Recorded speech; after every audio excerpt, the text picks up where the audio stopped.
جائے گی. کہاں جا رہی ہے بھائی؟ کہاں مسجد کے اندر جا رہے ہیں. کہاں مسجد میں کیوں جا رہے ہو؟ بہت سی عورتیں تو مسجد کے اندر ہی نکل جاتی ہے اور جا کر کے تاک کے اوپر وہ فاتحہ کا سامان سجا دیتی ہے. لوگوں میں آپ سے پوچھنا چاہتا ہوں عورتوں کو مسجد میں جانے کی اجازت کس نے دے دیا ہے؟ کون دیا اجازت مسجد میں جانے کے لیے؟ آپ کو نہیں معلوم ہے مردوں کو مسجد میں نماز اگر مرد پڑھتے ہیں تو زیادہ ثواب ہے اور عورت گھر کے اندر اپنے گھر میں جو کونا ہے اس کونے میں ہند کا مزار ہو یا تاج سید کا مزار ہو یا آپ کے اگل بغل میں جتنے مزارات ہیں وہ ہیں کسی بھی مزار پر عورتوں کو جانے کی اجازت مذہب اسلام نے نہیں دیا ہے. آپ سوچتے ہیں کہ مزار پر جائیں گی عورتیں جائیں گی تو مزار پر جانے کے بعد جو ہے صاحب مزار اس سے خوش ہو جائیں گے؟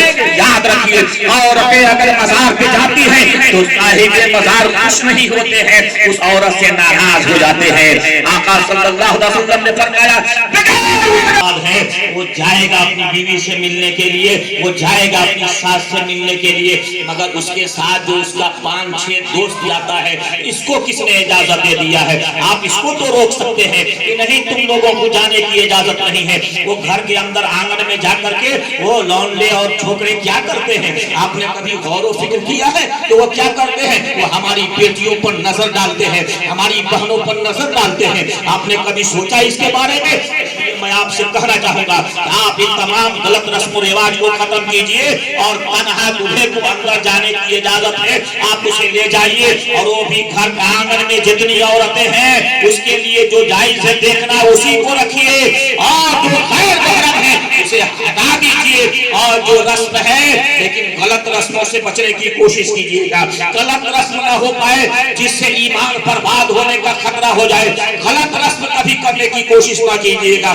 میں آپ سے کہنا چاہوں گا یہ لوگوں بہت سارے لوگوں نے کہا اس میں ہے کیا ہے؟ اس کی چھوٹی بہن ہوتی ہے جس سے وہ گفتگو کرتا ہے یا چچیری بہن ہوتی ہے. کہا جو بھی ہے سب غیر محرم ہے, کسی سے وہ گفتگو نہیں کر سکتا ہے. مذہب اسلام نے جائز نہیں کیا ہے, اس لیے ان سے بچنے کی کوشش کیجیے. آئیے ایک پہلو اور اجاگر کرتا ہوں. فاتحہ کا سبق آ گیا ہے اس لیے میں اپنی باتوں کو سمیٹ رہا ہوں اور ایک پہلو اور اجاگر کر رہا ہوں. یہاں سے بارات واپس ہو جائے گی. اب کو لگتا ہے بارات جب رات میں جب بارات ہے تو بارات تو رنگین ہی رنگین ہے کہ سادہ رنگین ہی ہے. پوری دنیا سدھر رہی ہے مگر ہم مومن مسلمان وہی کے وہی ہیں. لوگوں ذرا سوچو اور سمجھنے کی کوشش کرو اور اپنے اندر چینجنگ لے آؤ, بدلاؤ لے آؤ. سب سے زیادہ پریشان ہم ہیں اور مذہب اسلام کو اگر سب سے زیادہ نقصان ہو رہا ہے تو ہم مسلمانوں کے کارنامے کی وجہ سے ہو رہا ہے, ہم مسلمانوں کی کرتوت کی وجہ سے ہو رہا ہے. یہ جو دینیاں چھوڑو اور آرکیسٹرا یا ناچ یا باجا یا گاجا یہ سب چھوڑ دو. یہ شریعت کے خلاف کام ہے, شریعت سے ہٹ کر کے کام ہے اور شریعت کے خلاف کام کرنے میں ثواب نہیں ملے گا, فائدہ نہیں ہوگا. شریعت سے ہٹ کر کے کام کرو گے تو گناہ ہوگا اور تمہیں نقصان ہو جائے گا. بہرحال بارات واپس چلی جائے گی, یہاں سے جائے گی اور بارات دلہن ودا ہو جائے گی, یہاں سے لوگ چلے جائیں گے. 4 دن کے بعد یہاں سے ہم چوتھی لے کر کے جاتے ہیں تو کیا کرتے ہیں؟ کہا چوتھی لے کر کے وہاں پہنچے اور باپ اپنے 2-4 متروں کو لے گا اور بیٹی کے گھر میں بالکل گھس جائے گا. چلیے ذرا بیٹی سے ملاقات کر لیا جائے. لوگوں آپ کی بیٹی ہے, آپ کو اندر جا کر کے اس سے گفتگو کرنے کی اجازت ہے, آپ کے متروں کو جانے کی اجازت نہیں ہے, آپ کے ساتھ آپ کے ساتھیوں کو جانے کی اجازت نہیں ہے. یا اور دنوں میں رواج اتنا غلط ہوتے جا رہا ہے اور اتنا ماحول بگڑ رہا ہے کہ اور دنوں میں بھی اگر اس کا بھائی ملنے کے لیے جاتا ہے تو اپنے دوست کو موٹر سائیکل پر بیٹھا لیتا ہے اور وہاں موٹر سائیکل لگاتا ہے اور ڈگی سے مٹھائی نکالتا ہے اور اپنے دوست کا ہاتھ پکڑتا ہے, سیدھے گھر کے اندر گھس جاتا ہے. کس نے اجازت دے دیا اندر جانے کی؟ میں پوچھنا چاہتا ہوں. رشتہ اگر آپ کا رشتہ اس سے ہے, آپ کی وہ بہن ہے اور آپ اس کے بھائی ہیں تو آپ کو جانے کی اجازت ہے, مگر کب ایک مہمان جب دروازے پر آتا ہے تو دروازے پر وہ بیٹھے گا, ناشتہ دروازے پر کرے گا. یہی مذہب اسلام کا طریقہ ہے. دروازے پر بیٹھے گا, ناشتہ وہی, اور اس کے بعد خبر جائے گی اندر تمہارا بھائی آیا ہوا ہے.